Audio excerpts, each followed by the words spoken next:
झांसी में toll plaza पर बड़ा हादसा, टोल पर कार को ट्रक ने मारी टक्कर, टोल प्लाजा पर ड्यूटी कर रहा एक कर्मी घायल।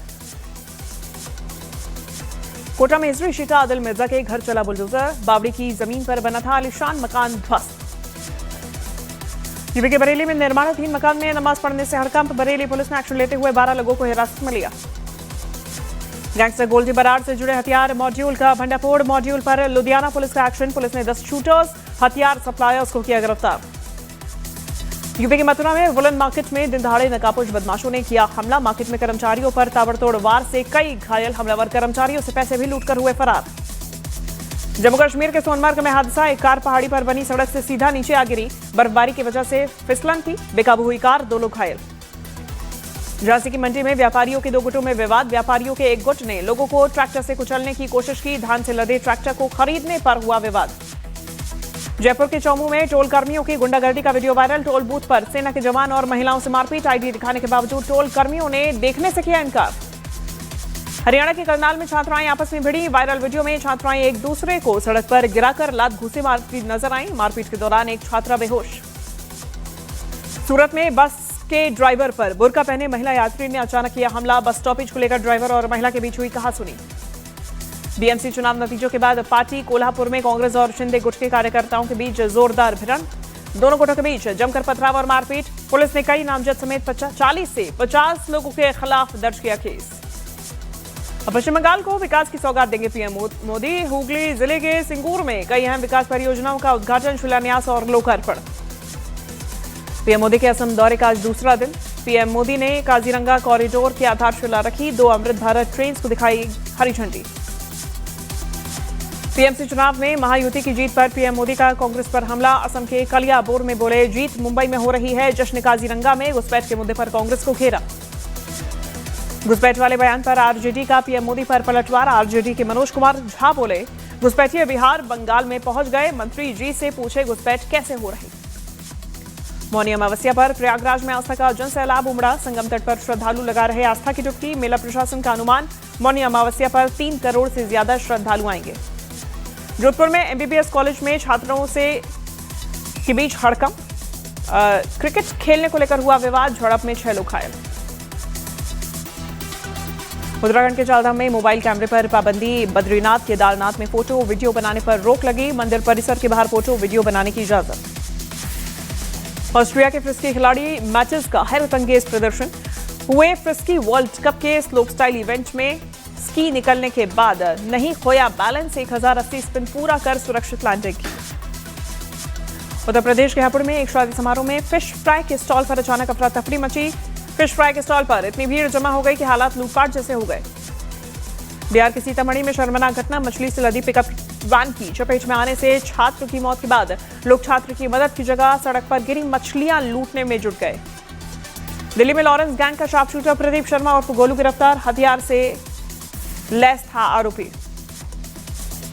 धर्म को लेकर आरएसएस प्रमुख मोहन भागवत का बड़ा बयान, कहा जब तक भारतवर्ष को धर्म ड्राइव करेगा, भारतवर्ष विश्व गुरु रहेगा, संतों की गरिमा और सम्मान बनाए रखना हमारा कर्तव्य। मैदान से पहाड़ तक ठंड का कहर, कश्मीर घाटी में शीतलहर से बढ़ी ठंड। तमिलनाडु के शिवगंगा में जल्लीकट्टू पर दौड़ते बैल ने सड़क पर जा रहे शख्स को पटका, बुरी तरह घायल हुआ शख्स अस्पताल में कराया गया भर्ती। तमिलनाडु के रामनाथपुरम में आदि अमावस्या के अवसर पर विशेष पूजा हुई, पूर्वजों की आत्मा की शांति के लिए हुई पूजा। सपा के पूर्व सांसद एसटी हसन का बेतुका बयान, एसटी हसन ने रेप के लिए इंटरनेट को बताया जिम्मेदार, कहा इंटरनेट पर अश्लील कंटेंट देखते हैं युवा, हार्मोन्स कंट्रोल नहीं कर पाते। एसटी हसन के रेप वाले बयान पर बीजेपी का हमला, बीजेपी बोली कांग्रेस और समाजवादी पार्टी की एक जैसी महिला विरोधी सोच। पतंग को गैर इस्लामिक बताने वाले फतवे पर राज्यसभा सांसद गुलाम अली खटाना का बयान, कहा ऐसा बयान नहीं देना चाहिए जिससे किसी को दुख पहुंचे। तेजस्वी यादव हो सकते हैं आरजेडी के कार्यकारी अध्यक्ष, सूत्रों के मुताबिक लालू यादव की बिगड़ी तबीयत को देखते हुए लिया जा सकता है फैसला। 25 जनवरी को पार्टी ने बुलाई कार्य समिति की विशेष बैठक। दिल्ली एनसीआर में ठंड के साथ कोहरे से कोहराम, कई इलाकों में छाया घना कोहरा, दिल्ली नोएडा गाजियाबाद में विजिबिलिटी बेहद कम। दिल्ली के हवा में सुधार नहीं, दिल्ली एनसीआर में खतरनाक हुआ प्रदूषण का स्तर, कई इलाकों में AQI 450 के पार, ग्रैप 4 के नियम लागू। प्रयागराज में संगम घाट पर साधु संत भी कर रहे हैं स्नान, संत शिव योगी मौनी महाराज ने दंडवत यात्रा कर स्नान किया। राजस्थान के प्रसिद्ध सावलिया सेठ मंदिर में पहले चरण में आया 10 करोड़ से ज्यादा का दान राशि की गिनती जारी। चतुर्दशी के मौके पर खोला गया था सावलिया सेठ का भंडार। तमिलनाडु के पुडुक्कोट्टाई में पारंपरिक जल्लीकट्टू प्रतियोगिता का हुआ आयोजन। जल्लीकट्टू प्रतियोगिता में बड़ी संख्या में शामिल हुए दर्शक। अहमदाबाद में कार और बस के बीच हुआ हादसा, कार ड्राइवर की मौत, एक महिला घायल। मुजफ्फरनगर में गैंगस्टर जाहिद पर पुलिस का एक्शन। गैंगस्टर जाहिद और उसके बेटों की 15 करोड़ की अवैध संपत्ति कुर्क। दिल्ली में साइबर पुलिस ने किया अंतर्राज्यीय निवेश धोखाधड़ी सिंडिकेट का भंडाफोड़। 8 आरोपी गिरफ्तार। भारत में म्यूल अकाउंट्स के जरिए ठगी की रकम कंबोडिया के हैंडलर्स तक भेज रहे थे जालसाज। पाकिस्तान के कराची में शॉपिंग मॉल में लगी आग। हादसे में 3 लोगों की मौत, दर्जन भर लोग हुए घायल। आग लगने की वजह फिलहाल साफ नहीं। दक्षिण अमेरिकी देश चिली के जंगलों में लगी भीषण आग। जंगलों की आग ने रिहायशी इलाकों को अपनी चपेट में लिया। बांग्लादेश में एक और हिंदू की हत्या। गाजीपुर में व्यापारी लिटिन चंद्र की हत्या के मामले में हिरासत में लिए गए 3 लोग। ट्रंप ने ग्रीनलैंड के मसले पर यूरोप में बढ़ाया दबाव। डेनमार्क समेत 8 यूरोपीय देशों पर 10% और टैरिफ। ट्रंप ने 1 जून से 25% टैरिफ लगाने की धमकी दी। ईरान के सर्वोच्च नेता अयातुल्लाह अली खामेनेई ने अमेरिका के राष्ट्रपति डोनाल्ड ट्रंप को ईरान में हुए प्रदर्शनों के लिए सीधे तौर पर जिम्मेदार ठहराया। खामेनेई ने ट्रंप को अपराधी बताया। सीरिया में कुर्द नेतृत्व वाली सीरियन डेमोक्रेटिक फोर्सेस पीछे हटी। सेना ने उत्तरी इलाकों के 2 शहरों में एंट्री की। झड़प में 2 सैनिक मारे गए, कई घायल। सर्बिया में राष्ट्रपति अलेक्जेंडर सरकार के खिलाफ फिर हजारों लोग सड़कों पर उतरे। सरकार पर भ्रष्टाचार के गंभीर आरोप। रूस ने यूक्रेन के रणनीतिक शहर कुपियांस्क पर पूरी तरह कंट्रोल करने का किया दावा। यूक्रेन ने भीषण लड़ाई जारी रहने की पुष्टि की। इराक के अल असद एयरबेस से अमेरिकी सेना पूरी तरह हटी। इराकी सेना ने इस अहम सैन्य बेस को पूरी तरह अपने कब्जे में लिया। विवादों के बीच संगीतकार ए आर रहमान ने सोशल मीडिया पर एक वीडियो पोस्ट किया। कहा, संगीत हमेशा उनके लिए लोक संस्कृति और परंपराओं से जुड़ने का माध्यम रहा। कभी कभी इरादों को गलत समझ लिया जाता है। अजय देवगन और रितेश देशमुख की फिल्म धमाल 4 12 जून को होगी रिलीज। इंदौर वनडे में भारत की पहले गेंदबाजी प्रसिद्ध कृष्णा की जगह अर्शदीप टीम में हुए शामिल। न्यूजीलैंड टीम में कोई बदलाव नहीं। चलिए विस्तार से खबरों की बात करेंगे नोएडा की, जहां के सेक्टर 150 से एक दर्दनाक हादसे की खबर सामने आई। घने कोहरे और जीरो विजिबिलिटी के चलते एक कार अनियंत्रित होकर सीधे तालाब में जा गिरी। बताया जा रहा है कि सड़क किनारे ना तो रिफ्लेक्टर्स लगे हुए थे, ना ही सुरक्षा दीवार थी और ऐसे में इससे हादसा और भी ज्यादा भयावह हो गया। इस दुर्घटना में 27 वर्षीय युवराज की मौके पर मौत हो गई। पुलिस ने शव को कब्जे में लेकर पोस्टमार्टम के लिए भेज दिया है। घटना के बाद में अब रेसिडेंट्स और परिजनों ने नोएडा अथॉरिटी पर गंभीर आरोप लगाए हैं, लापरवाही के आरोप लगाए हैं और सुरक्षा इंतजामों की मांग की है। नोएडा के सेक्टर 150 में एक दर्दनाक हादसा हुआ जिसमें एक युवक की जान चली गई। इस वक्त हम स्पॉट पर ही मौजूद हैं। सबसे पहली तस्वीर आपको दिखाते हैं।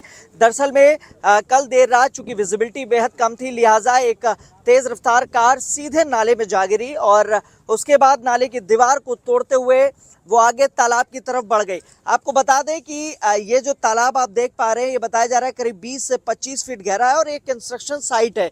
इसके अलावा आप देखेंगे कि जो कार है, चूंकि ये नाले की जो बाउंड्री है, इसको लेकर लगातार रेजिडेंट्स भी मांग उठा रहे थे कि यहाँ पर ना तो कोई रिफ्लेक्टर लगा हुआ है, ना ही कोई बाउंड्री वॉल है और अंत में एक युवक को अपनी जान गंवानी पड़ी है। और आप देखेंगे कि नाला जो बना हुआ है, इसको क्रॉस करते हुए गाड़ी चली गई। हालांकि 2 से ढाई घंटे तक रेस्क्यू ऑपरेशन चलाया गया जिसमें एनडीआरएफ, एसडीआरएफ और पुलिस बल तमाम लोग मौजूद थे, लेकिन युवक की जान नहीं बचाई जा सकी।